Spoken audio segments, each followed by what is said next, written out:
Hello and thank you for clicking on this video, and welcome to my channel. It's been a while, I've been a little bit busy, but I want to talk about today in 2023 about the SNK809. This watch was originally released, I'd say about in 1996, I believe, along with the SKX, because this has the 7S26 movement. Hence it was discontinued around 2019. However, Seiko did continue in production of these, because my serial number of this one is from 2020. So I do believe they stopped making the 7S26 movements, but they probably have so much in stock that they will continue using them for a little bit after. So this watch is it's a little bit small. It's 37 millimeters with an 18 millimeter lug width. The lug to lug is about 44 lug to lug, so it's a very compact size. That was a little bit of a complaint for many, but for us small wrist dudes, I think it's a good size, and they do say that smaller size watches are making a comeback. This has a Flieger B type of dial. It is a pilot influence dial with Arabic numerals. It's very legible. That's one of the things I've noticed in the recently. I've been getting more into legibility dials. I've never really paid attention, but I do believe it's a factor now when I buy watches.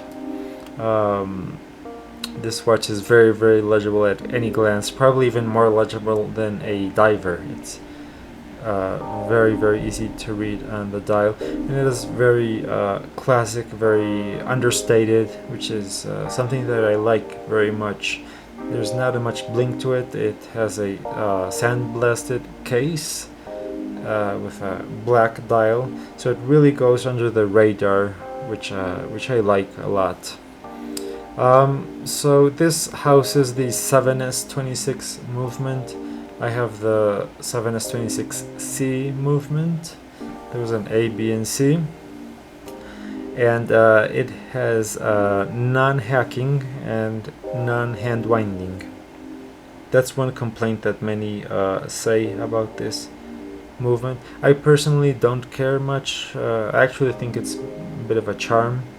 I already have several watches that hack and hand wind, so it's not really much of a hassle for me. But it is a very reliable workhorse movement, and should last several years, if not at least a decade, which without a service. There have been people that have said that they've had their 7S26 movement unserviced for 10-15 years, and it still goes on running. So there's a trade-off with accuracy. It might not be the most accurate, but it is pretty solid and reliable. Mine is getting about plus 8 to 10 seconds a day, so I'm pretty happy with those results. I love that the second hand has a tiny dot of red, a little bit of red right there to give it a bit of color. It was supplied with this is the original canvas strap. A lot of people take it out. I'm actually one of the few people who I'm not entirely I don't entirely hate it, this canvas strap. I don't have the couldn't find the other long part. I have somewhere, but it has the stitching is pretty solid. But it will get, if it's on a hot day, you'll have your it will become kind of sweaty and uncomfortable. So I do have it right now on a blue Sharknado. It's very comfortable. This is the I think the name is the Alpha Shark Premier, something like that. It's like one of their higher end Nados, and it's very premium in their seatbelt quality. So the crown on this one is at exactly at 345, it is a little bit stuck in there. It does take a little bit of effort, but not too much. The first position changes the date, and the other, if you go the other way, changes the day in Spanish and English. If we pull it out once more, and we can change the time. As you can see, it's non-hacking. I really love the way the reflection of the 5 logo and the Seiko, it's applied.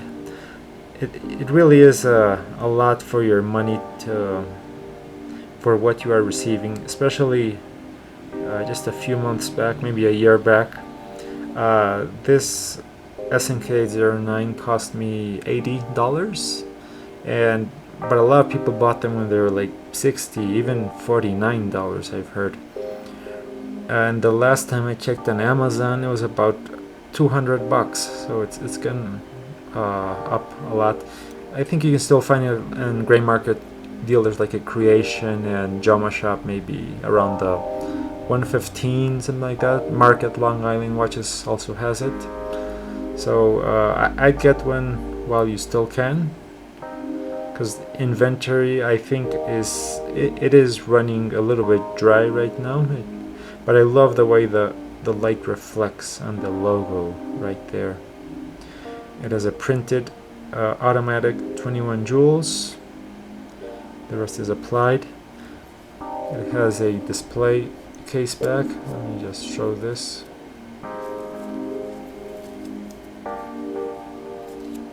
This is great for us smaller wrist guys. I'd advise maybe until a 7-inch wrist, something like that, I'd say. So here's the Workhorse movement.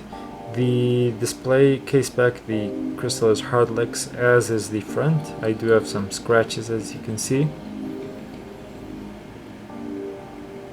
And it has a little like polished surrounding under the lugs as well.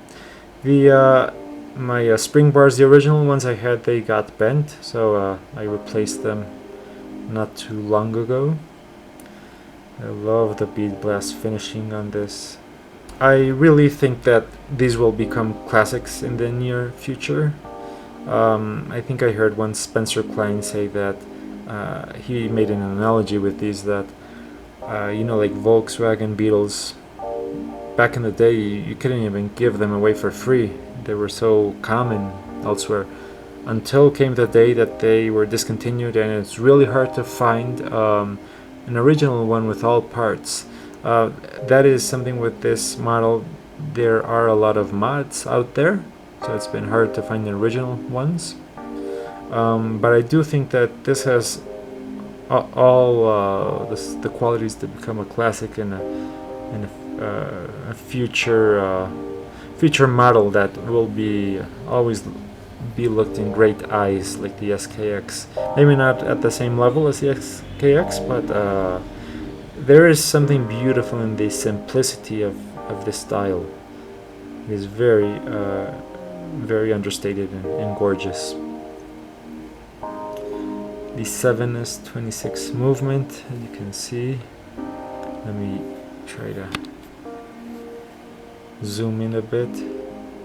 Now this movement, the family actually is from the 7000 series movements, the DNA, and those were really reliable. The 7000 movements from the 70s and 80s, they did have a bit of more metallic parts. The 7S26 does have a bit more of plastic parts, but the oils and all that are modern, so you shouldn't have any problems with that. Here it is on my 6.5-inch wrist on the Blue Sharknado.